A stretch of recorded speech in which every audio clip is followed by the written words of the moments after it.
Hello my dear students, তোমাদের মধ্যে অনেকেই কমেন্টে জানতে চেয়েছো এনএমএমএস স্কলারশিপ ভ্যাকেন্সি সম্পর্কে। সেটা জানতে গেলে পুরো ভিডিওটা তোমাকে কিন্তু দেখতে হবে। অল ওভার ইন্ডিয়াতে টোটাল দেখা যায় 1 লাখের মতো ভ্যাকেন্সি থাকে। তার মধ্যে ওয়েস্ট বেঙ্গলের বরাদ্দ সিট হচ্ছে 7,250।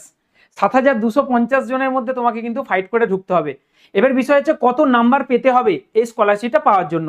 সেটা কি, অল ওভার ওয়েস্ট বেঙ্গলে জেনারেল ক্যাটাগরির ক্ষেত্রে কাট অফটা মোটামুটি দেখা যায় 130 থেকে 135-এর মধ্যে থাকে। ওবিসির ক্ষেত্রে দেখা যায় 120 থেকে 125-এর মধ্যে থাকে। আর এসসির ক্ষেত্রে দেখা যায় যে 100+ এবং এসটির ক্ষেত্রে 90+।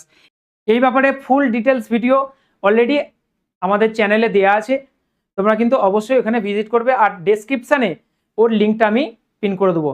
অবশ্যই কিন্তু এই ভিডিওটা শেয়ার করবে এবং লাইক করবে, কমেন্ট করতে কিন্তু ভুলবে না। আরও কিছু বিষয় জানার থাকলে অবশ্যই কমেন্ট করবে। থ্যাংক ইউ সবাইকে।